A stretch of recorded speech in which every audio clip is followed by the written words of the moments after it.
Ya. Assalamualaikum warahmatullahi wabarakatuh.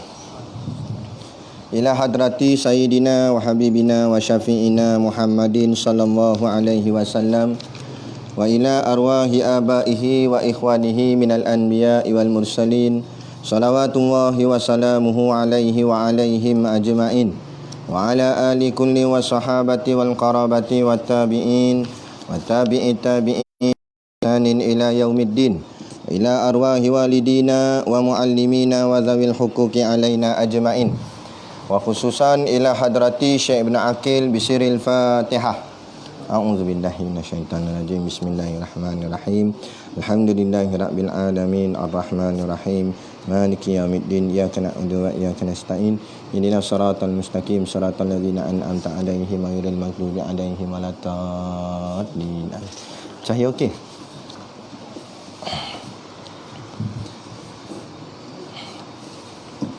Bismillahirrahmanirrahim. Alhamdulillahil qail. A'udzu billahi minasyaitonir rajim. Bismillahirrahmanirrahim. Idza jaa nasrullahi wal fath. Apabila datang pertolongan Allah dan kemenangan, masa engkau wahai Muhammad menguasai negeri Mekah. Wa ra'aitan nasa yadkhuluna fi dinillahi afwaja. Dan engkau melihat manusia masuk dalam agama Allah beramai-ramai. Fasabbih bihamdi rabbika wastaghfir innahu kana tawwaba. Maka ucapkanlah tasbih dengan memuji Tuhanmu dan mintalah ampun kepadanya, dan dia amat menerima taubat. Suratul Nasri, pertolongan, surah yang ke-110, mengandungi 3 ayat pada juzuk yang ke-30.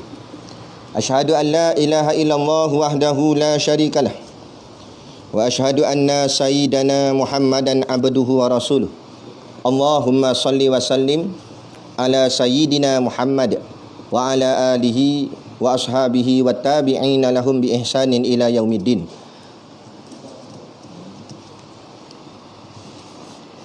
Subhanaka la ilma lana illa ma 'allamtana innaka antal alimul hakim. Rabbi shrah li sadri wa yassir li amri wahlul 'uqdatam min lisani yafqahu qawli. Wala haula wala quwwata illa billahil aliyil azim. Amma ba'd. Alhamdulillah, kita sambung lagi pengajian kita hari ini. Sebelum tu kita mohon maaf atas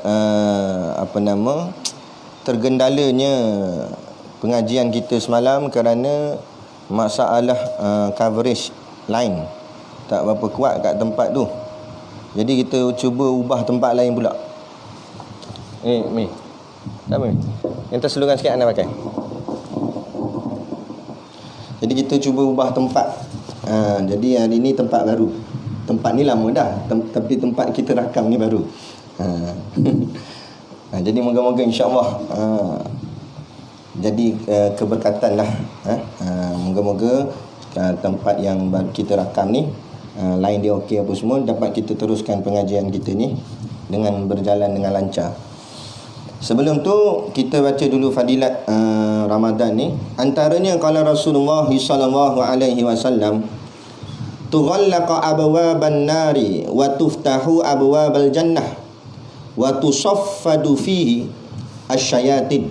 Qala wa yunadi fihi malak ya baghil khairi abshir wa ya baghil syarri aqsir hatta yanqadiya Ramadan atau kama qala.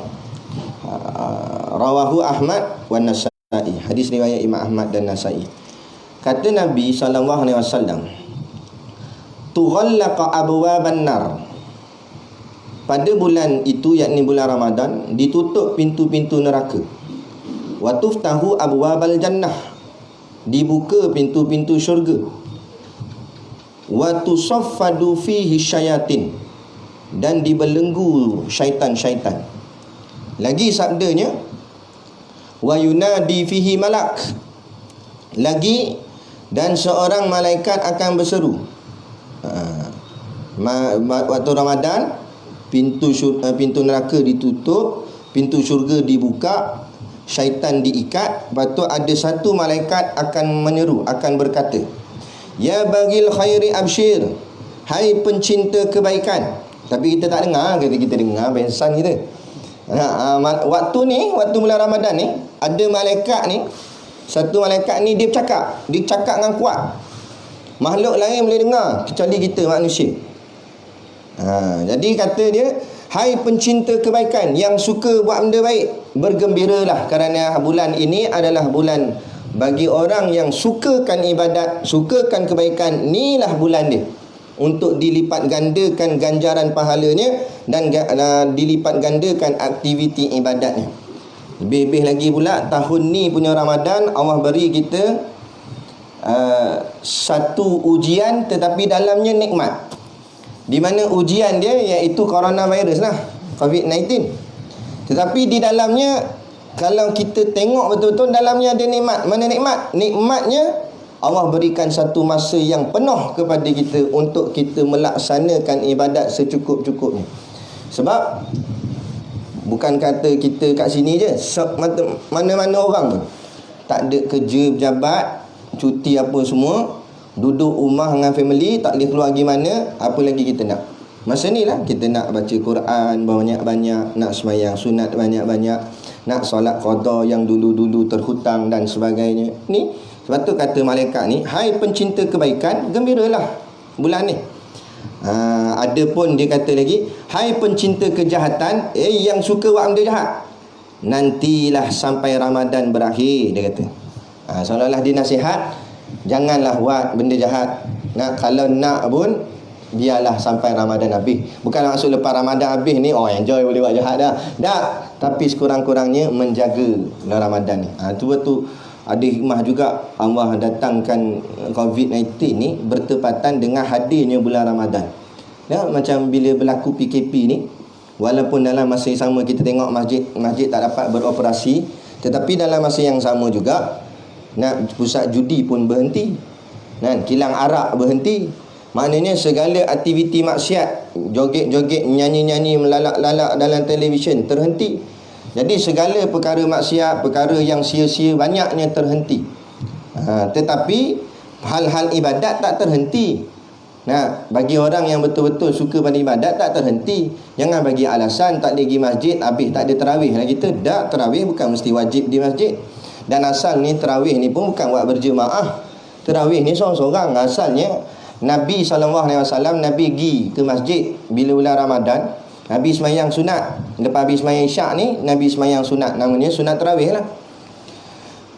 Kemudian sahabat pun buat. Tapi tiba-tiba ada satu orang sahabat ni, dia nak ambil berkat Nabi. Dia tengok Nabi semayang, dia pergi semayang belakang Nabi. Maknanya dia bermakmumkan Nabi. Bila seorang tu buat, sahabat lain tengok, dia pun ikut akhirnya jadi jemaah. Lepas tu keesokan malamnya Nabi tak datang. Nabi tak pergi masjid.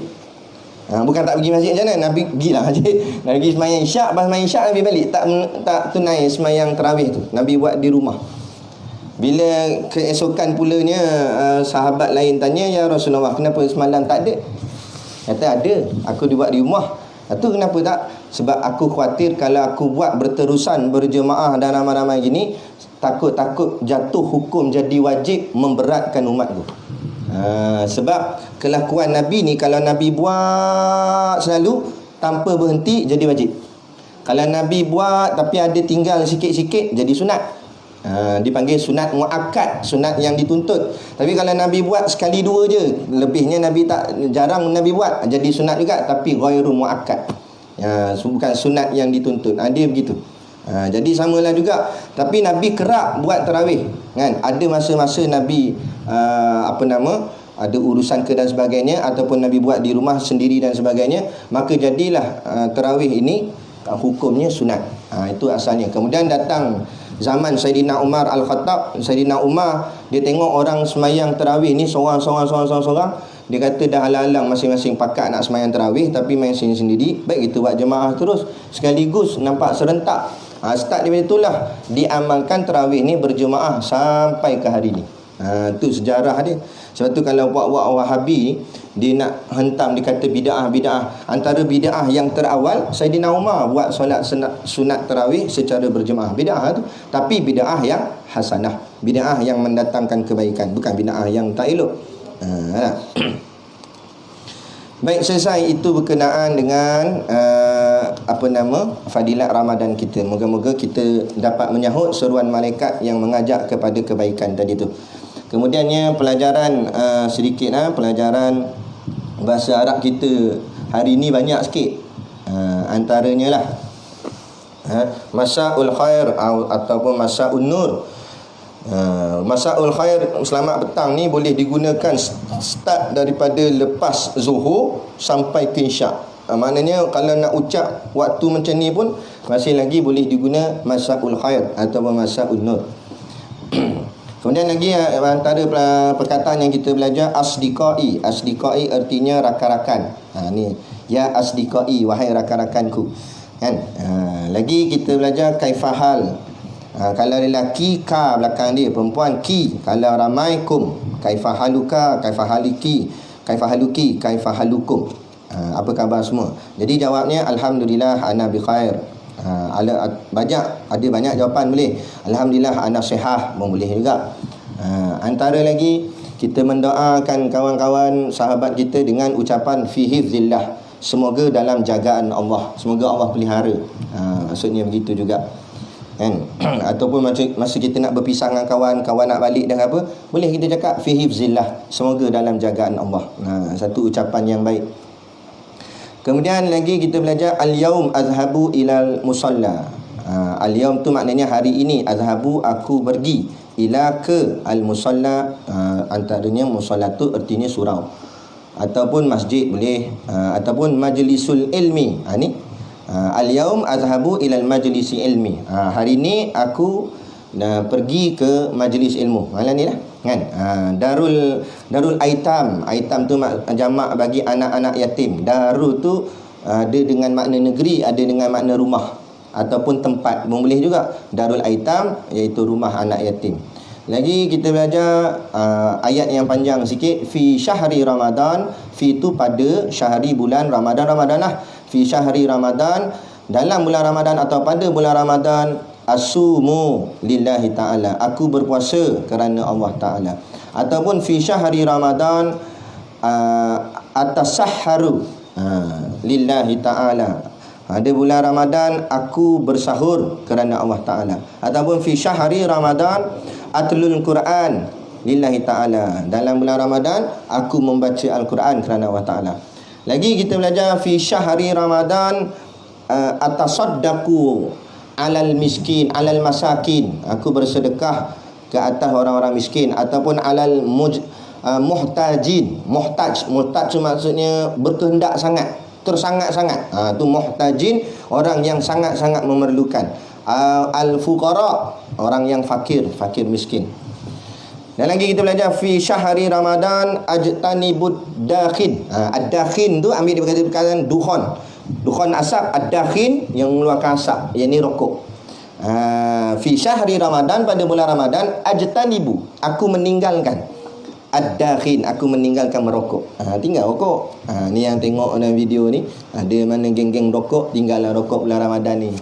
Allah dah buat kita daripada pagi sampai ke petang, setengah hari tak isap rokok. Tinggal lagi nak jaga belah malam, sembahyang maghrib jemaah, lepas tu baca Quran sikit, tunggu ke isyak, ataupun dengar kuliah ni, lepas tu mayang isyak, mayang tarawih, lepas tarawih tidur terbengkang tu kan. Selesai, tak isyak dah, cukup sebulan selesai. Kerana ada kajian sains kata nikotin yang ada dalam rokok tu boleh bertahan 21 hari. Jadi kalau kita berjaya tak isap rokok selama 21 hari, masuk hari ke-22 tu kita merdeka dah. Maknanya kita dah terlepas daripada orang cakap apa, keinginan. Dia sebab nikotin ni dia jadi apa nama perkataannya?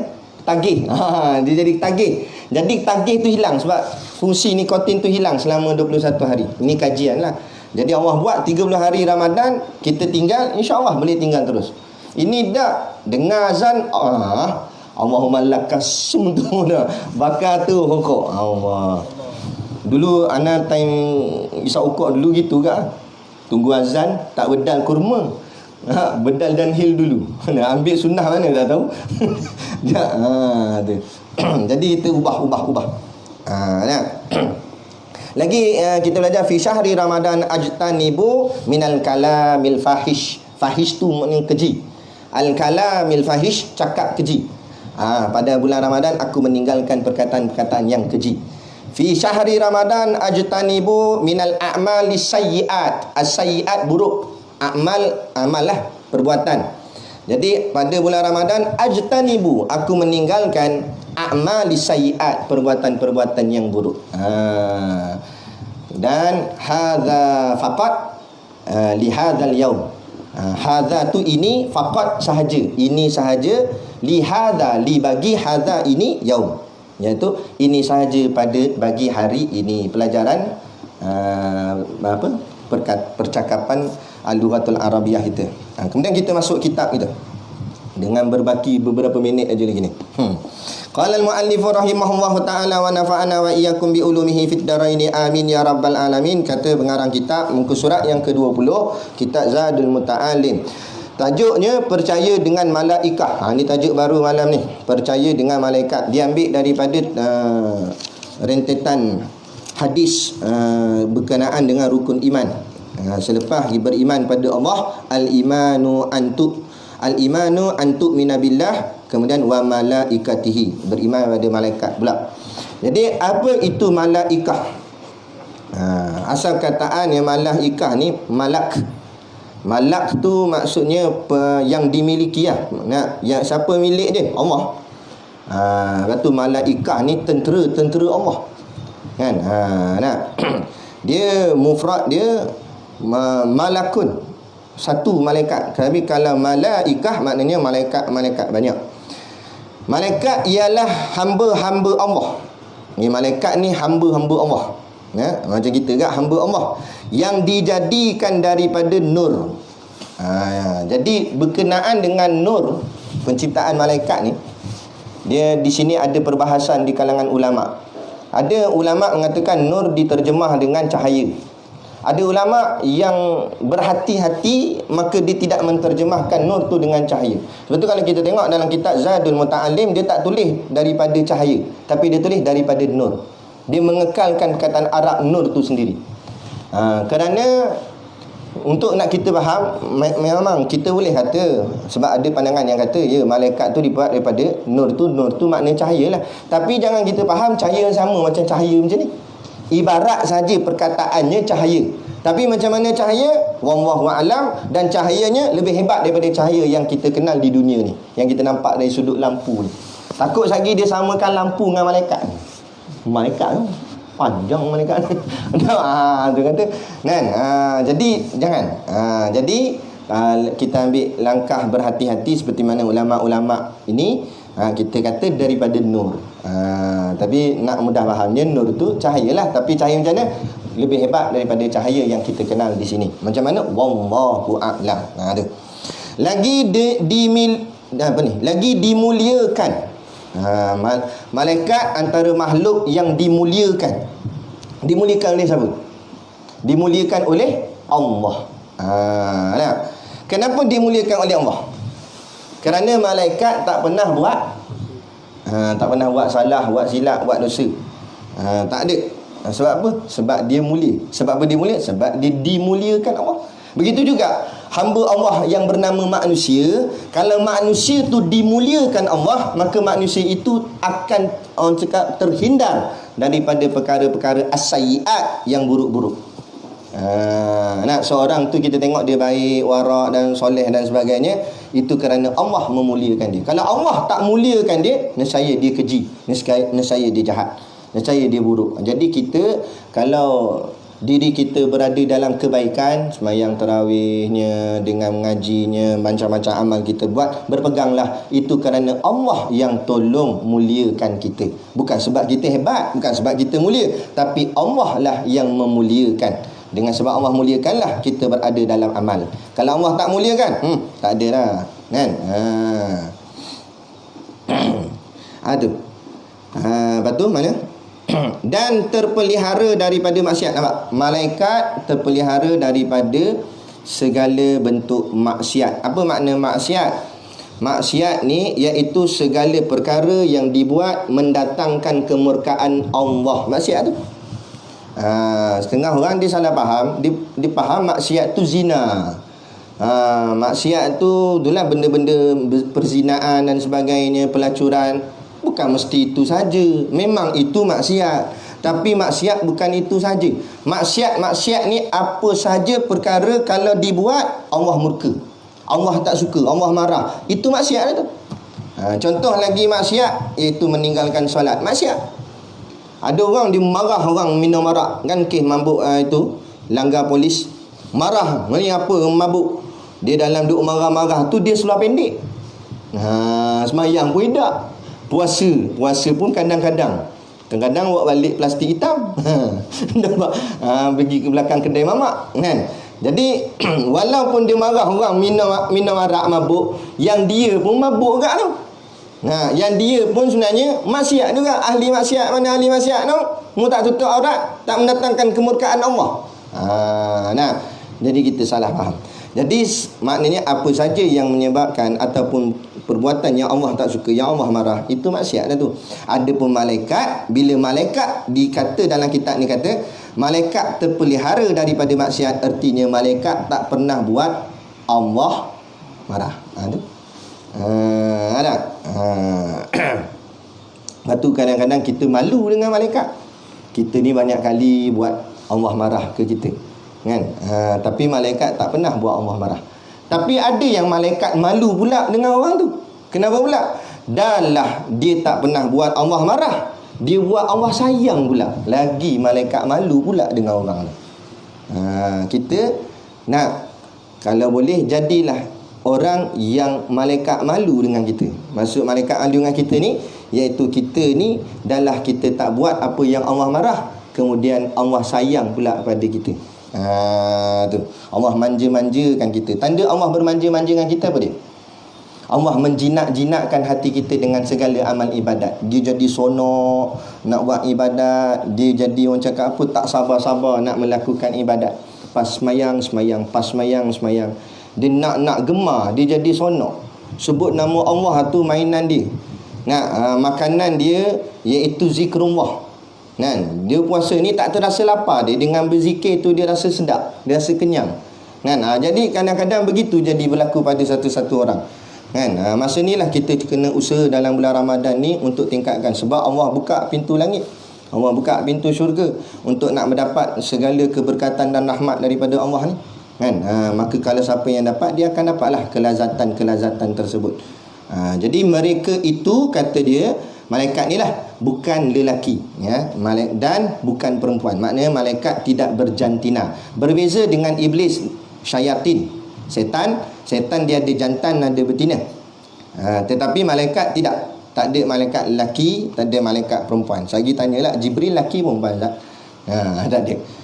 Dia tak ada jantina, tak ada lelaki, tak ada perempuan. Habis macam mana? Gitu. Tapi tu pondan kan. Betul lah ni. Tak ada jantina. Macam mana tak ada jantina, dia kata. Tak payah macam mana lah, itu kita tak boleh nak fikir. Wallahu alam lah kan. Tunggulah kalau Allah sagi, kalau duk tanya-tanya macam mana kan datang malaikat kan, malaikat maut datang. Tidak bersuami. Dahlah bukan laki bini, tak ada lah suami isteri. Tak ada laki perempuan, tak ada, tidak bersuami atau beristeri.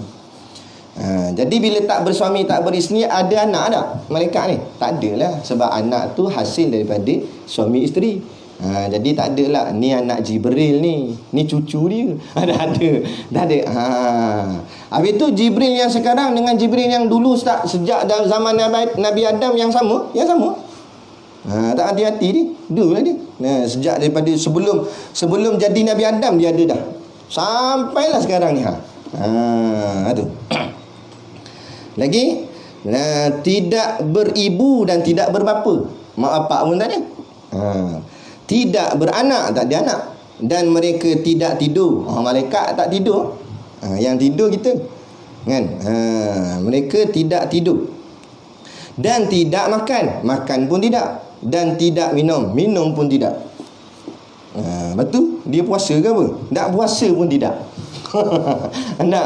Sebab jangan kita faham puasa tu tak makan tak minum. Salah. Kalau puasa tu maksudnya tak makan tak minum, malaikat puasa. Sebab malaikat tak makan tak minum. Bukan maksud puasa tak makan tak minum. Tapi maksud puasa menahan. Itu kalau kita belajar dalam kitab fiqh, erti saum iaitu menahan diri daripada perkara-perkara yang membatalkan puasa bermula terbit fajar sehingga terbenam matahari. Apa-apa yang menahan diri daripada apa-apa yang membatalkan dia. Tu maksud saum tu menahan. Tu puasa. Bukan tak makan tak minum, tapi makna menahan. Nah. Maknanya dia ada keinginan nak makan tapi dia tahan. Baru-baru ni ada orang hantar satu video. Ustaz kontroversi itulah. Malah nak sebut nama dia. Cumanya kita nak perbetulkan apa yang dia katakan. Dia kata puasa boleh terbatal dengan ubah niat. Maknanya kalau tengah-tengah hari ni dia kata alah bukan payah nak batal puasa. Dia kalau ceramah bunyi tu memang sedap. Tapi dari segi penyampaiannya intipati ni ada yang salah. Dia kata bukan payah nak batal puasa. Kita tukar niat tak nak puasa. Batal dah lah.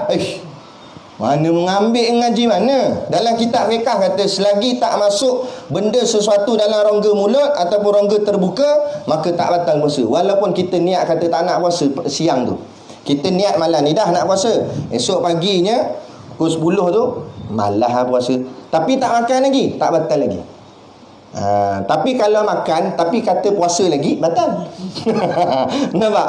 Jadi ulama kata terbatalnya puasa dengan masuk satu dalam rongga terbuka, bukan dengan ubah niat. Ubah niat bagi amal yang lain. Contoh semayang. Batu baca dalam kitab dia ada tulis syarat-syarat membatalkan, perkara-perkara membatalkan. Antara perkara yang membatalkan solat, mengubah niat.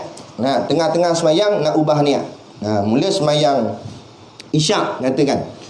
Tapi masa semayang isyak tu dia sampai lambat, kawan dah start tarawih dah. Dia nak mula tadi dia semayang isyak. Dengar alamak dah tarawih, ubah niat tarawih lah. Tak boleh. Ubah niat batal terus. Ataupun dia nak ubah niat lain ke, ubah niat nak pergi jenguk ada orang kat bawah tu, pergi cari dia. Mat, mat, dia duduk atas ni. Ada orang panggil aku ni. Sekejap pergi kat dia. Tiba mat tu start motor belah. Pergi dah sama balik semayang. Tak boleh. Sebab dia dah niat nak batal tadi. Batal dah. Jadi solat terbatal dengan niat. Puasa tak. Puasa dengan ni.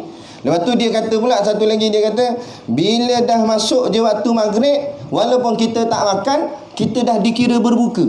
Pula dah. Ni satu lagi ambil mana? Sebab itulah Nabi kata jangan lambat-lambat berbuka. Sebab apa? Berbuka itu dengan makan tadi, dengan masukkan sesuatu dalam rongga mulut. Yang masuk berbuka puasa membatalkan puasa.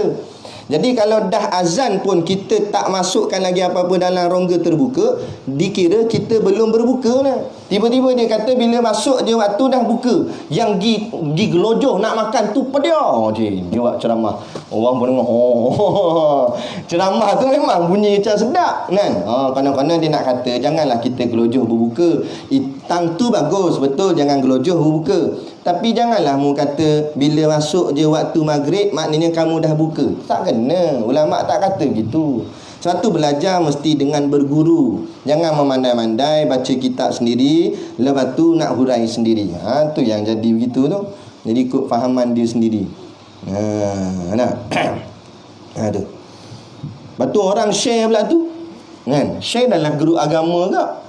Kan? Habis jadi orang yang ni terikut lah. Aduh, bahaya ni. Baik. Dan lagi mana tadi? Mereka itu dapat menyerupai dengan rupa yang mereka kehendaki. Mereka dapat menyerupai dengan rupa yang mereka kehendaki, tambah biiznillah, dengan izin Allah. Takut lagi dia suka-suka ubah-ubah. Tak, dengan izin Allah lah. Kalau Allah izin dia tukar jadi rupa gini, boleh. Jadi antara makhluk yang boleh tukar-tukar rupa ni malaikat, jin dengan iblis. Malaikat pun boleh ubah, jin pun boleh ubah agak, syaitan pun boleh ubah agak. Yang tak boleh ubah manusia. Dia boleh ubah. Dia boleh ubah jadi rupa manusia. Sebab tu dalam satu hadis Nabi yang berbunyi Annal Harith bin Hisham radhiyallahu anhu sa'ala Rasulullah sallallahu alaihi wasallam, bahawa Al Harith bin Hisham radhiyallahu anhu bertanya kepada Rasulullah sallallahu alaihi wasallam, faqala ya Rasulullah, wahai Rasulullah, kaifa ya'tikal wahyu, bagaimana caranya wahyu turun kepada engkau? Faqala Rasulullah sallallahu alaihi wasallam, maka Rasulullah sallallahu alaihi wasallam menjawab, ahyanan ya'tini mithla salatil jarasi, terkadang datang kepadaku suara seperti gemerincing loceng, wa huwa asyadduhu alayya, dan cara ini yang paling berat buatku, fayufsamu anni wa qad wa'aitu anhu maqala, lalu terhenti sehingga aku dapat mengerti apa yang disampaikan. Wa ahyanan yatamatsalu lil malaku rajulan, kata Nabi, dan terkadang datang malaikat menyerupai seorang laki-laki, fayukallimuni faima yaqulu, lalu berbicara kepadaku maka aku ikuti apa yang diucapkannya. Itu. Nah, hadis riwayat Imam Al-Bukhari. Jadi kadang-kadang malaikat ni Jibril datang buat rupa lelaki. Kata Tok Guru Siddiq Noh, rupa malaikat bila berubah jadi manusia tu rupa macam mana? Kata Tok Guru, berjubah putih, berserban putih, janggut ada sikit janggut putih, kan? Seperti pakaiannya ahli sufi. Sebab tu ahli sufi suka pakaian berwarna warna putih gitu. Jadi orang suka pakai gini, geng malaikat. Malaikat tengok, member geng nampak, tengok pakai seluar pendek, ni kan geng, ni dajjal, geng dajjal, nampak.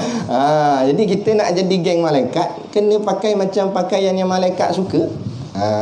Nak bila geng nak cabut nyawa pun geng okey, slow sikit. Boleh tahan lah insya-Allah kan. Tapi kalau bukan geng, siap kan. Dia begitu. Jadi biarlah kita nak biar malaikat. Kalau malaikat suka dengan kita, macam kita belajar dalam kitab Minhajul Abidin dengan Tok Guru tu lah. Bila malaikat rapat dengan kita, jadi kawan dengan kita, baik dengan kita, senang kita dapat khatir daripada malaikat. Itu yang datangnya ilham untuk melakukan amal daripada malaikat yang bernama malaikat mulhim. Kan? Ajak kita ada je di pesan kita, petang ni elok baca mak surat ni. Kita pun tengok, baca mak surat, kita pun baca. Dia akan nasihatkan kita benda baik. Ada je dia pesan kat kita benda apa boleh buat dari sudut kebaikan. Tak ada dia ingatkan kita. Tapi kalau datang daripada syaitan ataupun hawa nafsu ni, dibisikkan kita, petang sedap main bola. Bukan salah ke main bola tu, tapi dia banyak ingat ke lara, ingat ke benda yang bukan hal-hal ibadat. Sedangkan masa dia diperuntukkan untuk hal ibadat. Kita yang ngaji pondok kan, kita punya yang ngaji pondok ni, jalan kita jalan agama, jalan kita jalan alim ulama. Kita kena ingat tempat kita yang kita duduk sekarang di pondok ni adalah tempat untuk menggantikan ulama yang ada pada hari ini. Soal layak tak layak itu terserah pada Allah. Tetapi jalan yang kita duduk adalah jalan dia, jalan ulama dah. Jadi kita fikir, kalau kita nak bersonok-sonok dengan permainan, dengan benda-benda yang lara, macam mana kita nak menggantikan tempat ulama yang ada pada hari ini? Kita kena fikir yang tu, kan? Sebab kita tanya balik, ulama-ulama syekh-syekh yang hebat yang kita kenal lah dalam YouTube apa semua, adakah masa mudanya dia sibuk dengan permainan, dengan ni, atau dia sibuk dengan kitab-kitab, dia sibuk dengan amal-amal dan sebagainya? Kita renung gitulah. Jangan kata saya tak layak jadi ulama. Dan bukan hang seorang tak layak, siapa-siapa tak layak. Tapi kalau Allah yang melayakkan, jangan pandang diri kita, pandang Allah. Bukan kita yang melayakkan diri kita untuk menjadi ulama, tapi Allah yang melayakkan kita. Tapi macam mana kita nak meletakkan di tempat itu kalau kita sendiri tidak berusaha ke arah ni? Tarjun najat tawalam taslik masalikaha, kata Tok Guru, dalam selalu Tok Guru sebut ayat ni. Mengharapkan kemenangan, mengharapkan kejayaan, tapi tak ikut cara. Inna safinata la tajri alal yabas, sesungguhnya perahu tidak akan berjalan di atas tanah. Kan? Kita nak jadi ulama tapi tak ikut cara ulama, macam mana nak jadi ulama? Macam orang yang minat nak jadi pemain bola, mesti diikut cara-cara pemain bola. Beli bootnya, main kat padang, biar sepak tak kena pun. Tapi dia latih setiap hari sebab dia minat sangat nak jadi macam Ronaldo. Paling tidak kalau tak jadi Ronaldo pun, jadi budak Milo pun jadi. Nampak? Makna ada kat bahagian bola dia situ. Makna dapat juga sama kat kita. Kita minat sangat dengan ulama. Mana kita pun nak jadi ulama, kita pun tiru-tiru gaya ulama. Kalau tak boleh jadi ulama pun kurang-kurang jadi ustaz. Ajar Iqra' tak benar. Ajar ngaji tak benar. Mati tak dimakan bumi. Kan? Tu. Dia gitu. Ini cita-cita nak jadi ulama tapi perangai tak ikut ulama tadi. Adalah beriman dengan malaikat itu terbahagi kepada dua bahagi. Jadi beriman dengan malaikat bagi dua. Iaitu yang pertama, beriman dengan malaikat itu dengan tafsil. Tafasin ya Allah. Sin ya Allah. Son pula. Sod ya lam. Tafsil. Yang kedua, beriman dengan malaikat itu dengan ijmal. Alif jim mim alif lam. Tafsil, ijmal. Apa dia? Tafsil, terperinci, ijmal, rangkuman. Okey, baik. Kita masuk tafsil dulu. Lepas tu kita berhenti, kita akan sambung, akan datanglah. Malaikat yang wajib beriman dengan mereka itu dengan tafsil ialah 10 malaikat. Jadi yang dimaksudkan dengan beriman dengan malaikat dengan jalan tafsil, iaitu terperinci dengan kita kenal dan kita percaya terhadap 10 malaikat ni. Tak dapat tidak, mesti 10 ni ada dalam kepala kita nama-namanya dan kita tahu tugasannya. Kita apa orang cakap, kita mengaji tentang dia dengan cara satu-satu ni. Iaitu yang pertama, Jibril. Pekerjaannya membawa wahyu. Tugas malaikat Jibril bawa wahyu. Apa wahyu? Yakni firman daripada Allah ataupun apa-apa saja yang diperintahkan daripada Allah.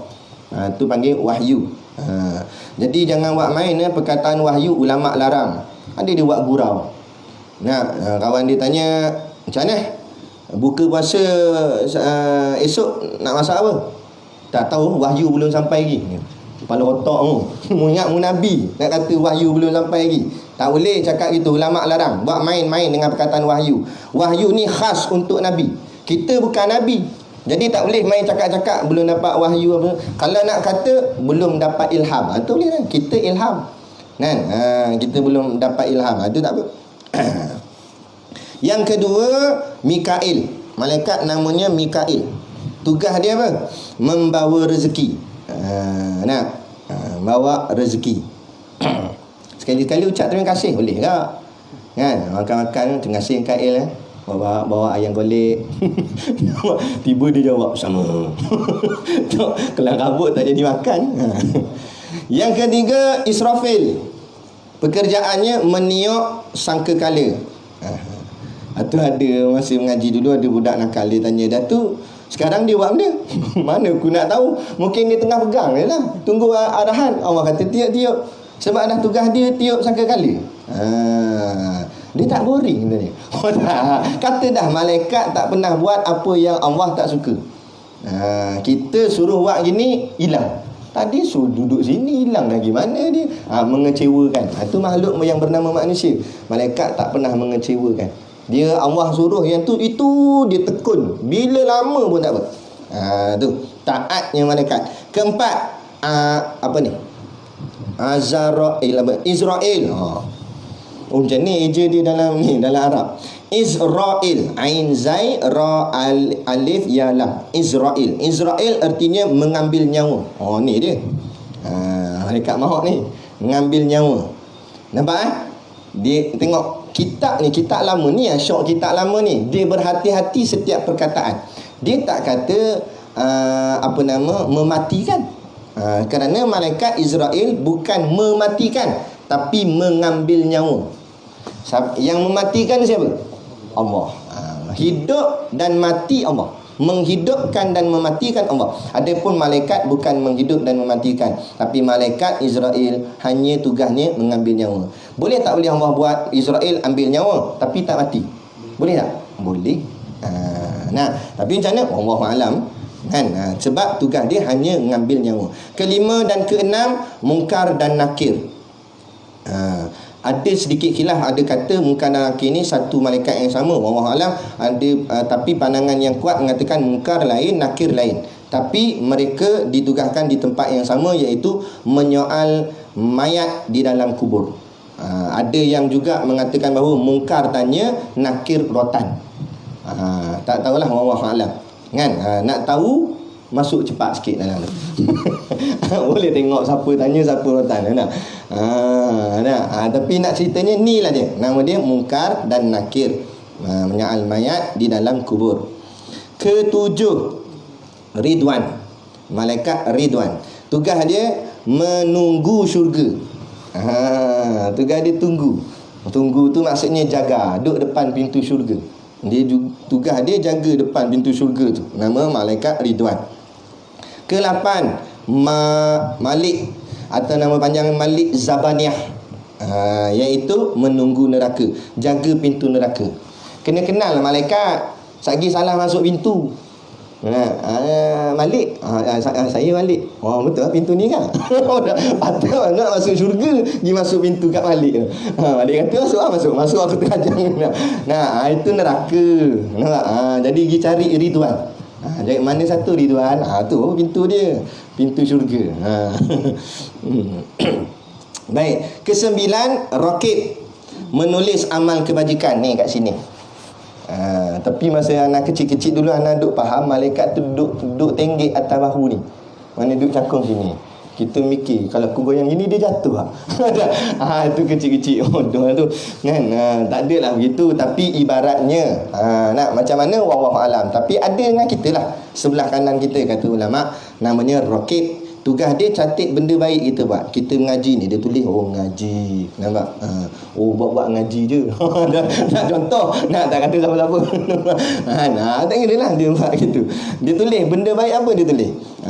Yang ke-10, malaikat namanya Atid, menulis amal kejahatan. Benda yang jahat kita buat, dia tulis. Tapi kata ulama, bila buat, itu namanya amal. Amal ni kelakuan, bukan dalaman, bukan niat. Niat lain, amal lain. Jadi bila buat jahat baru ditulis. Tapi kalau niat buat jahat, tak tulis lagi.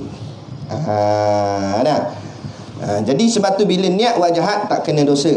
Tapi kalau buat jahat baru kena dosa. Adapun kebaikan, niat buat benda baik, Allah tahu dah, Allah beri pahala. Buat pula, malaikat pula tulis, diberi pahala lagi. 2 kali pahala. Pahala niat nak buat baik dan buat baik. Tapi kalau buat jahat, niat saja tak jatuh dosa lagi. Buat baru berdosa. Itulah rahmatnya Allah kepada kita dalam bab kebaikan. Baru niat pun Allah dah bagi. Sebab tu pentingnya niat kan. Sebab tu ulama kita suruh tekankan niat, kerana niat saja pun sudah pahala, apatah lagi kalau buat. Jadi kita berhenti setakat ni. Kemudian kita teruskan dengan solat isyak dan sembahyang tarawih. Nanti kita sambung kat maksud beriman dengan tafsir itu. Maksud beriman dengan tafsir itu. Wallahu a'lam. Jadi sekadar tu pertemuan kita pada malam ini. Wabillahi taufiq wal hidayah. Assalamualaikum warahmatullahi wabarakatuh. A'udzubillahi minasyaitonir rajim. Bismillahirrahmanirrahim. Alhamdulillahirabbil alamin. Wassalatu wassalamu ala asyrafil anbiya'i wal mursalin sayyidina Muhammad wa ala alihi washabihi ajmain. Allahumma taqabbal minna salatana wa du'aana innaka antas samiul alim wa tub alaina innaka antat tawwabur rahim. Allahumma ja'al dinana dinan nabi Muhammadin sallallahu alaihi wasallam wa islamana islamal muslimin wa imanana imanal mu'minin wa salatana salatal khashiin wa a'malana a'malas salihin wa niyyatana niyyatal mukhlisin wa dhunubana ya Allah dzunubal mustaghfirin wa hayatana hayatal ulama wa mautana bi mauti syuhada wa adkhilnal jannata ma'al anbiya'i alaihi wassalatu wassalam. Rabbana atina fid dunya hasanah wa fil akhirati hasanah wa qina azabannar wa qina azabannar wa qina azabannar. Wa sallallahu ala khairi khalqihi sayyidina Muhammad wa ala alihi washabihi wasallam. Subhana rabbika rabbil izzati amma yasifun. Salamun ala mursalin walhamdulillahi rabbil alamin. Amin ya rabbal alamin. Taqabbalallahu minna wa minkum. Takbir.